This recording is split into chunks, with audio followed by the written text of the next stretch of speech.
Hey guys, this is Tom from Numbers Game Lifestyle. And today we're going to be talking about how to maintain the infatuation stage in your long-term relationships. Because the vast majority of people, this is simply impossible to do. This is why all of relationships end. It's because people do not know how to maintain that infatuation stage. First, let me describe the definition of infatuation. The definition of infatuation is a feeling of foolish or obsessive love, admiration, or interest, strong and unreasoning attachment. Okay, that is like what people describe as true love. The beginning of a relationship, people are head over heels in love with each other. They are infatuated with each other. Today, and what I'm going to describe to you is the typical 99% relationship timeline. Okay, this is how the vast majority of relationships that you see, that you will go through, that your friends will go through, that all of your relatives will go through. Okay, this is how it plays out over the long term. And you'll see massive problems with it. This is not how my relationships go, and I will show you how to correct this after I show you how the typical relationship plays out. So let's get down to the nitty-gritty of how crappy, the typical relationship plays out. Okay? Typical long-term relationship timeline. We'll start off at the start. Very early on in the whole dating process, you will first encounter the looks threshold.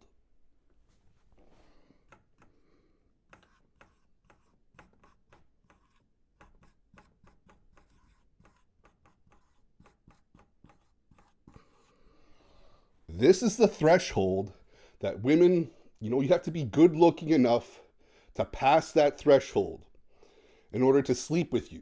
This is typically, if she sleeps with you, you have passed the looks threshold and you were attractive enough to her in order to sleep with. Your genes are good enough for her to possibly be impregnated by you. Okay?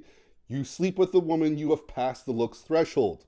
Now, quickly thereafter, there's going to be another threshold. And that is what I call the lifestyle / money threshold.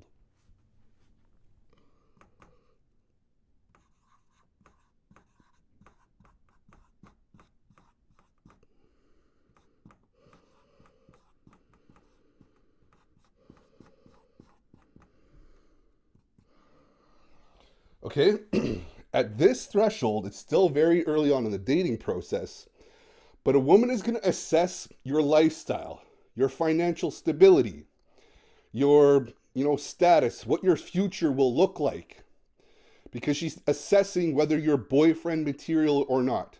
Whether you're just hookup material, you're just the guy that she sleeps with one time, you just passed the looks threshold, but you didn't pass the money / lifestyle threshold, then you will just be like a one-time hit it and quit it guy.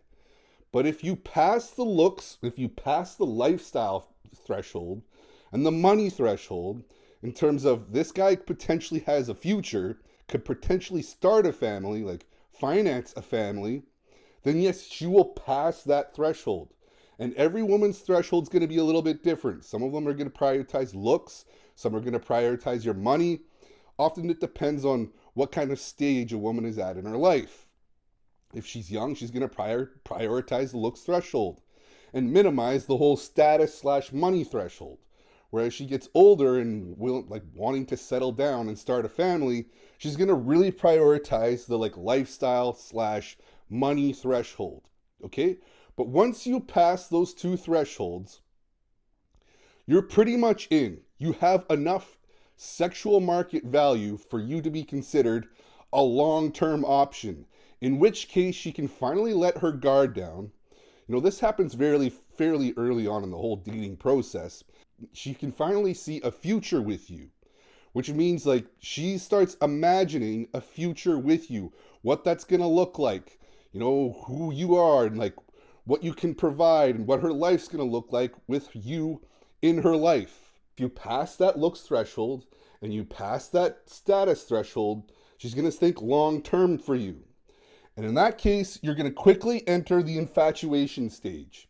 And it's often the man is infatuated with the woman and the woman's infatuated with the man because they've got like all their hopes and dreams are, attached to this person. This person is the one.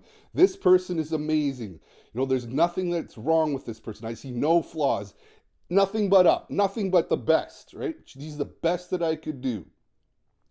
This is often why a girl in this stage will be constantly hungry for your time, attention, and your intimacy. All the other guys that she encounters in her life will be pretty much invisible because a woman can only focus on one guy because she can only be impregnated by one guy. So all of her hopes and dreams, all of her, this guy is the best. He's amazing. There's no flaws. All other men become invisible to her. The only problem is the way most relationships play out is that the man and the woman are in this state, okay, until we reach the next stage, okay? But this only lasts between 1 month to 1 year. It doesn't last very long in the relationships that I've seen.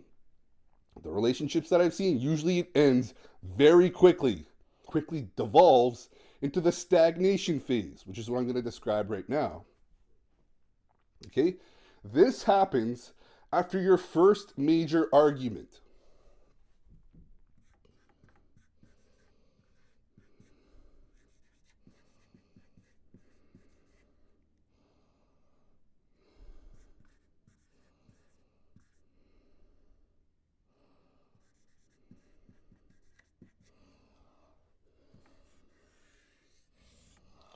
Okay, after your first major argument, there's going to be kind of a winner and a loser.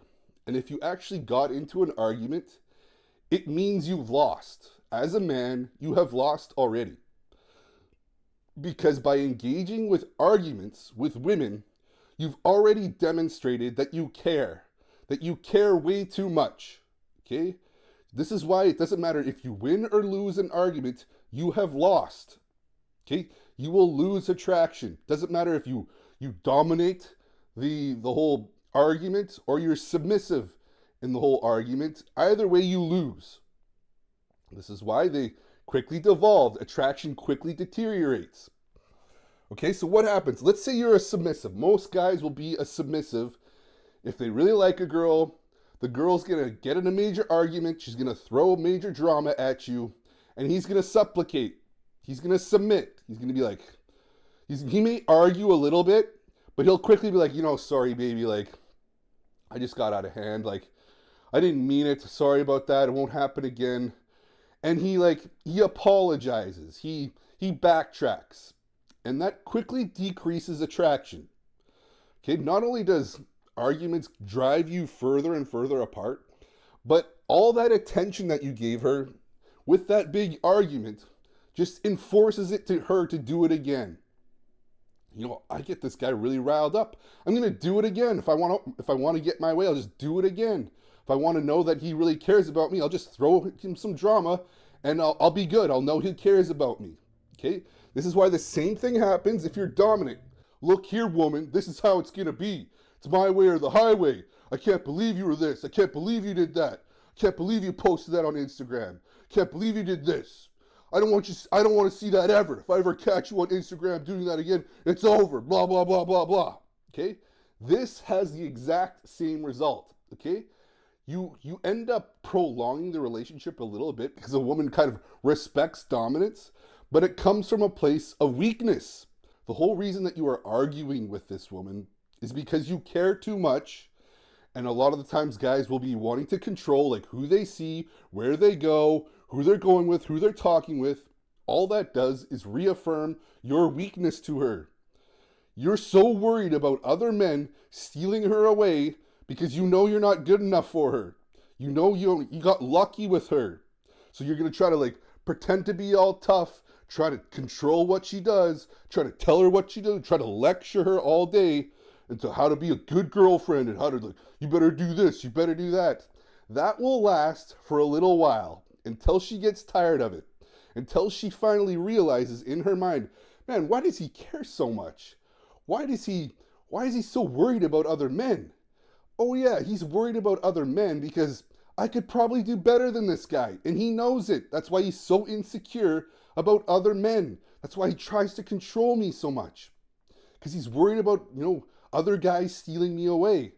And if other guys can, if he's worried about other guys, maybe he's right. Maybe I can do better. And it takes a little while for a woman's subconscious to pick that up. But she will eventually, and she will resent anytime you try to control her after that. She'll be like, oh, this guy's a pussy. I'm tired of being controlled. I'm tired of him telling me what to do. And she will leave, just like she will do the submissive, okay? Doesn't matter how you cut it. The minute you're like submissive or dominant, you are going to be losing attraction and desire gradually over time, okay? It may take months, it may take years, it may take several years, but eventually it's going to collapse, okay? And that is what I call the stagnation phase. All the love, all the bliss, all the strong desire is gone. Okay, the guy may still have it. The guy probably has it in spades. He's probably super needy at this point. Super got to spend more time with her. Got to get more intimacy. Got to get her attention more. Got to text her more. Okay, this is what happens, and her desire just gradually goes down. I want to get further and further away from this guy because I sense weakness. Okay, which leads me to the next stage, which I call regression. Okay, this is the cope that people will say once they're in the regression phase. Okay, they'll say, sex isn't that important. Why do you got to worry about sex? It's not that important. It's not such a big deal. I don't know why you're making such a big deal out of this. Okay, it's a cope. Same thing with relationships are about sacrifice. Okay, yeah, relationships are about perseverance. Relationships are about work. Does that sound like a good relationship to you? Perseverance? Sacrifice? Get real. I want to get back to infatuation, where the woman is constantly happy, constantly wanting more of your time, attention, and intimacy, wanting more of your sex. She's thinking about you nonstop all day long. Instead, she's saying, that's not that important anymore. Sex isn't that important. Relationships are about sacrifice. Relationships are about perseverance. Relationships take work. It's a full-time job. Like you're clocking into a 9-to-5 job. That's what relationships should be. Not in my opinion, not in my experience. I don't have relationships like this. I have relationships with infatuation all day long for years on end, and I will show you how to do that in a second here. Okay, and this is what leads to eventual, by the time people get married, they're already in the regression phase, but they've reached that age and point in time to this is what we do. It's about time we got married. I guess we'll get married. But it doesn't even matter. If people get married in the regression phase, or they even get married in the infatuation phase, the results are the exact same, okay? I've known plenty of people that were, Christian virgins, never having sex, go to church all the time, and, have no prior experience dating or, being intimate with anybody else. And they get married in this 1 month to 1 year infatuation phase because they're this is the one. This guy is going to be amazing. This woman is going to be amazing. I can't wait to spend the rest of our lives together and start a family and all this stuff. Okay, but it doesn't matter. None of this matters because over time, when you move in with a woman, let's just call it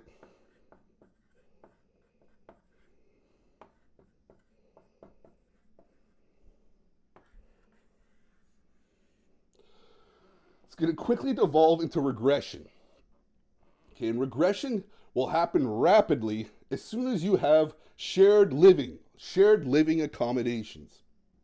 Shared living increases this process, shortens the infatuation stage pretty much immediately because the more time you spend with a woman, the less attractive you become to her. Because at the end of the day, shared living completely ruins relationships. I do not believe that men and women were ever designed to live together for long periods of time, I believe that the man was always supposed to spend large amounts of time outside of the house, catching food, hunting food, working the land to, provide for their families, and not spend very much time at home with the kids. This maintains attraction over the long term. Because here's the thing, shared living was never, think of you and your sister. Okay, were you sexually attracted to your sister? Why is that? What happened? Because you live with this person. Were you sexually attracted to your parents? No, because you live with these people. You were designed to be kind of repulsed to be around them sexually, because their DNA is close to you. Their DNA is very similar to you. So you're designed to be like, don't touch me. I'm not comfortable being around you intimately. Okay? The exact same thing happens when you share living accommodations with women, which is why this will start the regression phase pretty much immediately as soon as you move in together. Because you're going to start to feel like a brother to her. You're going to start to feel like a father to her if you spend enough time with them. And I will go over how to avoid that if you decide to start a family and live with the woman. We'll go over what you can do about that. But again, because of this regression phase, attraction and desire plummet rapidly.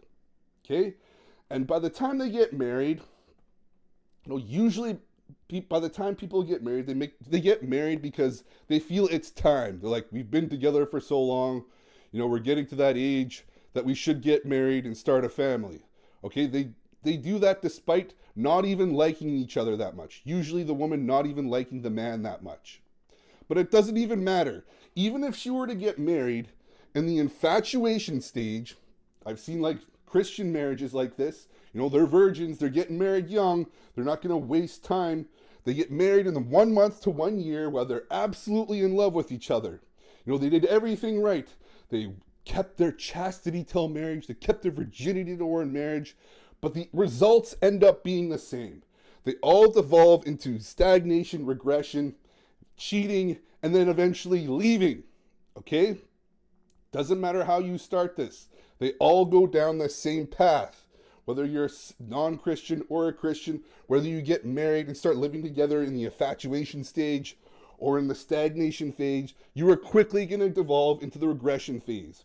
You're going to have married, you have kids, but eventually she's going to leave you for some other guy, divorce your ass, or leave you. Either way, the relationship's going to end. It may take a couple years, it may take several years, it may take 20 years, it may take 30 years, but rest assured, this is what happens over and over again.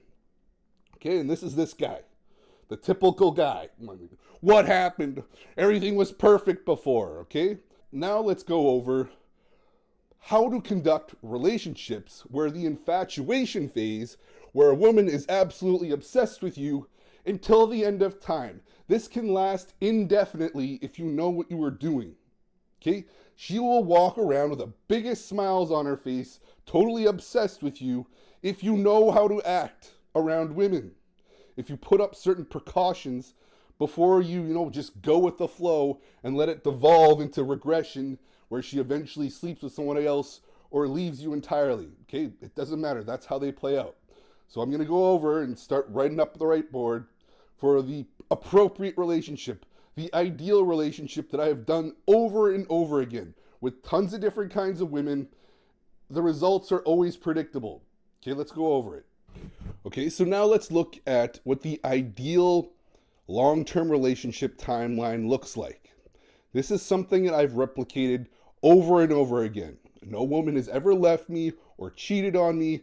In fact, every woman in my past relationships have said that it's the best relationship they have ever had. Even when I end the relationship, they said they've never had anything like it. Okay, this is what it takes for that to be accomplished. Okay, it's going to start off very similar. Okay, you're going to have to pass the looks threshold, pass the lifestyle threshold. Every woman's going to be a little bit different on what she considers like that threshold for looks and for, lifestyle / money before she considers you a long-term option. Okay? And the infatuation begins, okay? Very soon after the dating processes, after usually after you've seen the woman about 3 times, you've been intimate with the woman 3 separate occasions. Usually a woman is locked in at that point, meaning she's in it for the long haul. If you lose a woman after she's been intimate with you after 3 times, it's probably your fault. You mismanaged the relationship somehow to cause her to want to leave. Okay? Because you can maintain this infatuation stage where a woman is constantly texting you, wanting to spend time with you, wanting to be intimate with you, wanting more of your attention, everything. You occupy their minds night and day. And other men simply become invisible to her. I've had this last for like over 10 years. Okay? Women won't even, they say, I'm as attracted to you as I was when I first met you. It's only gotten stronger over time. Okay? And I will go into why that is the case. Why, love and infatuation continues to build over years upon years instead of dying out after, 1 month or, a year max. Okay? They can last indefinitely if you know what you're doing as a man. Okay, the first major argument, same thing. You're going to encounter a major argument. How you handle this is going to depend on, the trajectory of your relationship. I don't submit to arguments. I don't dominate arguments. I don't even have them. Okay, the minute a woman disagrees with me and starts to try to make me do something that I don't want to do, or basically try to control me in something that I don't want to do, this is when arguments happen. I just warn her and be like, look, I've made my decision. If you want to argue about this, you're free to leave, or I'm going to leave, one way or the other. And of course, because it's the first argument, she's going to push her luck. She's want to see how this plays out. Because no man is ever going to do this to her. No man, they argue. Like when they want something, they want to defend themselves. They want to argue. I don't do that. So of course, she continue to argue with me. And arguing with women is completely futile.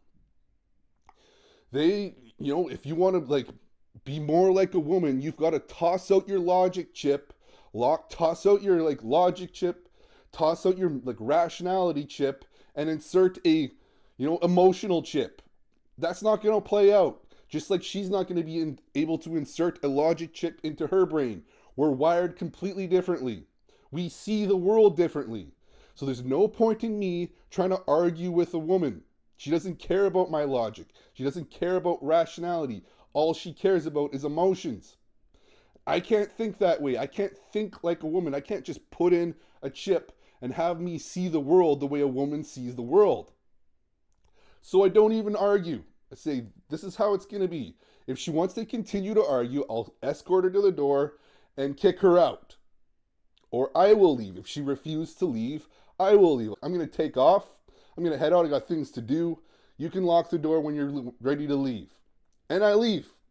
And of course, you're going to get tons of text messages, drama-filled text messages, says, I can't believe you just left me. I can't believe you just did that. What are you, a child?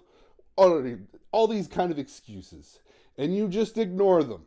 Okay, this is just drama bait, text message to get you angry and to get you to respond, get you to pay her attention, which is just stoking the fire even more. She's like, oh, I really got to him. I can get him to respond as long as I make it really emotional. I really get under his skin. You can't let this stuff get under your skin. You've got to completely ignore it. Okay? The only time you respond to a woman is when she's nice and sweet and ready to be nice and sweet. Okay, you'll notice her text message will go from I can't believe you did this. What are you, a child? You're being so immature. This isn't going to work. All this kind of BS that comes out of her mouth. And eventually you're going to start getting texts that are hey, like, what are you up to? I just wanted to see what you were up to. Maybe we could grab some lunch. It's on me. Okay? And she will invite you out to like have dinner or, hang out. In which case you'd be like, yeah, sure, no problem. Sounds good. Okay, completely forgot about it. I don't want to talk about what we argue about, and she doesn't want to talk about what we argue about. But if you end up meeting her and she immediately brings up, like, I can't believe you did that. Like, why did you do that? She wants to like re-stoke the flames and be like, look at the time. I got a lot of stuff to do. I'm gonna head out now. Okay, she's like, whoa, whoa, whoa, whoa, whoa, whoa, whoa, whoa. Like, okay, we don't have to talk about it. Like, forget about it. It's over. Like, I don't want to talk about it. Okay, you have to immediately enforce these boundaries in terms of like, I'm not going to argue about this. Okay, anytime you bring negative emotion towards me, I'm going to go somewhere else.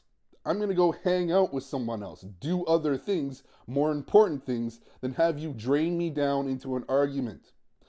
And this takes away your attention.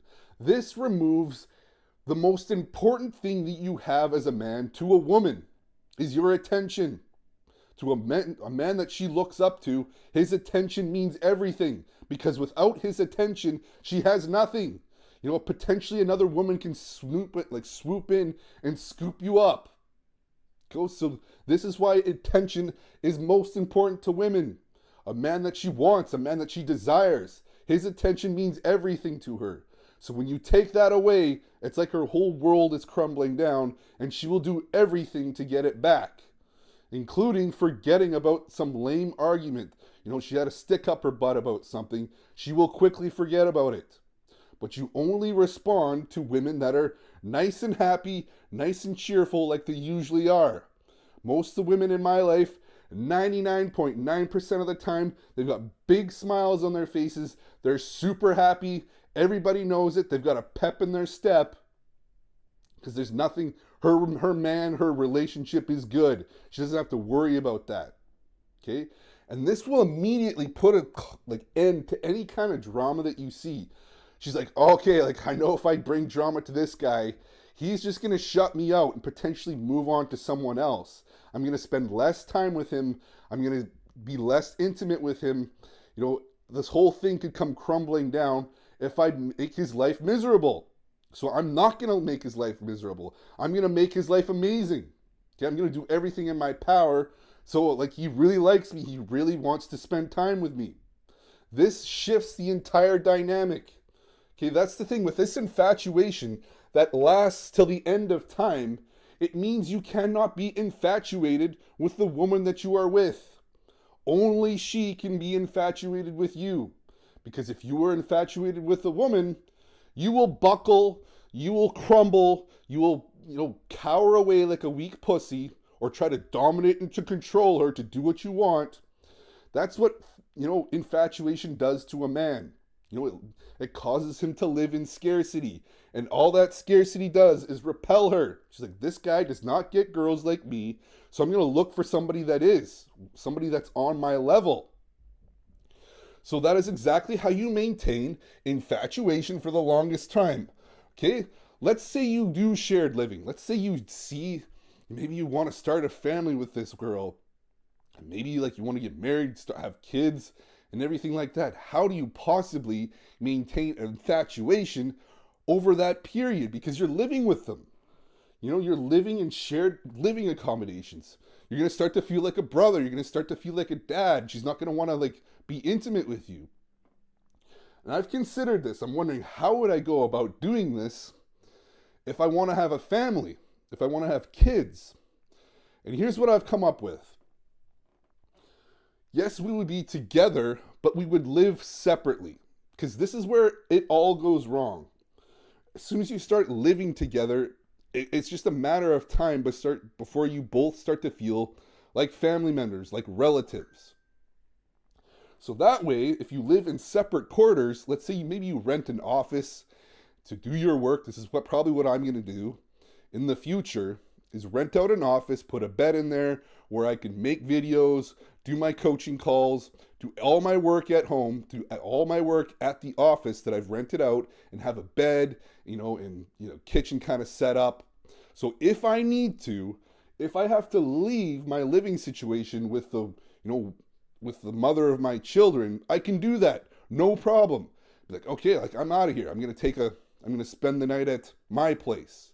And that'll have my own little spot. And this creates distance. Attraction can only happen when people are separated. This is how attraction happens. A woman's mind wanders. Like, what is he up to? Is he seeing other women? What's going on? This all creates insecurity that increases attraction. And it separates you from feeling like a relative. You stop feeling like a relative, like a brother, like a father, and more like a lover. Other women could potentially steal him away. This is what maintains infatuation for as long as you want it. Okay, you could get married, have kids. As long as you maintain that distance and you keep her hungry, chasing you, and you not infatuated with her, this is how you maintain it. Okay? And you can do this till the end of time, to your very deathbed. This is to gravestones, till the point where you both die. Okay, this is easily maintained. It just means you do less. You do less work. You put in less effort. You don't argue. You're not calling or texting, finding out where she's at. She's doing all that. She's doing all the work. This is what they want to do. They want to chase. They want to confirm that you're still into them. Okay, this is the woman's role. This is where she's most happy. This is a woman that will walk around nonstop, pep in her step, super happy about life. These are the happiest women on the planet that know that their man, doesn't really care that much. He could take it or leave it. He doesn't need them. She's just part of his life. And he's doing his life, and she wants to be part of it. Okay, she does not want to be your world, which is what most guys do. They make their entire, their life, their whole life's being is their relationship. She doesn't want that. She will run away from guys that make her the center of their universe. They want guys that really couldn't care less. They've got their own missions, and she's just in the passenger seat. Okay? This is how you maintain long-term relationships, infatuation stages, for as long as you want them. Okay, as you get tired of the relationship, you're just like, I just want to kind of move on. You can end the relationship. Yes, it kind of sucks to break women's hearts, but they will be happy at the end of the day that they got to experience such an intense relationship, how a relationship should play out. Okay, this is how the ideal relationships play out. On the other hand, you do have to maintain a strong, backbone. Keep yourself, valuable to women by separating yourself, continually working on yourself, and not putting her as the center of your universe. She has to be one wanting to initiate, wanting more of your attention, wanting more of your time, wanting more of your intimacy. Okay, you're just going to be doing your thing, working on life as she chases you all the way to your dead. Anyways, guys, that's the video. If you need help doing this, there's coaching links down below where I can show you step by step how to, pull this off. Time and time again with tons of different women from all age groups, all different backgrounds. Anyways, guys, that's the video. Thank you for watching.